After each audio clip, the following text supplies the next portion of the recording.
For today's video mga kapares, tayo ay nakapaghanda na naman ng ating lulutuing gulay. At ang mga handa nating gulay dito ay meron tayo ditong kabute at meron tayong sitaw, may dahon ng malunggay, may saluyot. Meron din tayong talong at yung mga pampalasa natin dyan, meron tayong bagoong at meron tayong kuros at sibuyas tsaka luya. Ano pang hinihintay natin? Lutuin na natin sa tubig. Ay ilalagay na rin natin yung ating sibuyas at pati na rin ang luya. Pagkatapos, maglalagay na rin tayo dyan ng sitaw. Pati na rin yung talong. Lagay na rin natin dyan.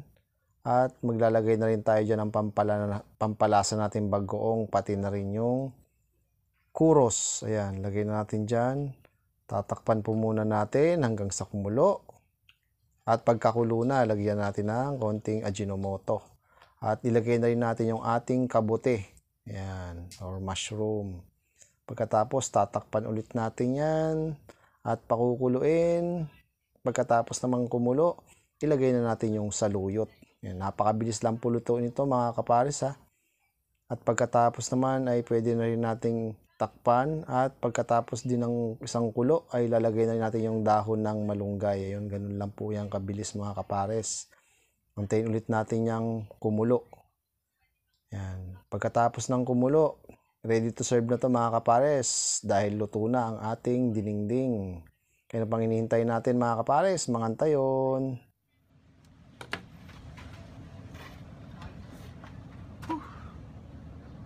Maraming salamat po Lord sa food, sa blessings, sa kalusugan. Maraming salamat po. Amen. Kain po mga kapares. Naluto na naman natin tong gulay natin na may kabute. Okay, kain po. Ay, papasok na naman tayo. Nagmamadali na naman tayo. Oh. At meron tayo ditong daing. Yan, binigay lang sa amin. May suka. At gulay-gulay. Mahaba ng buhay mga kapares. Sabi.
Kahit gantong gulay araw-araw mga kapares. Enjoy tayo.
Lakas ang hangin.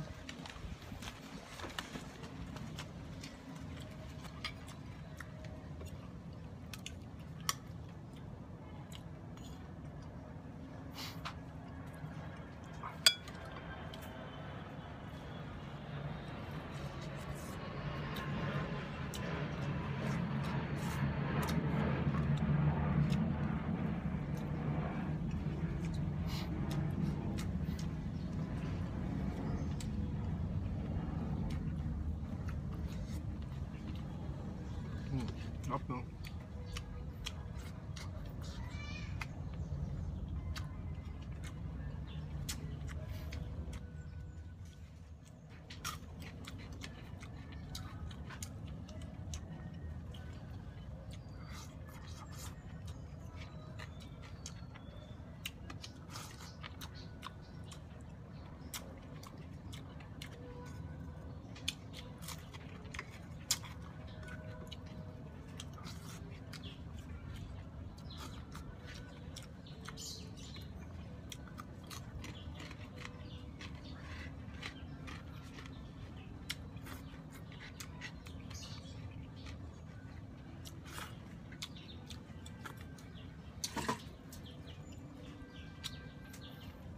Maraming salamat po sa lahat po ng aming mga followers, mga subscribers namin sa YouTube channel, sa mga nag-share po. Maraming salamat po. Sana nag-enjoy po kayo sa niluto ko mga pares.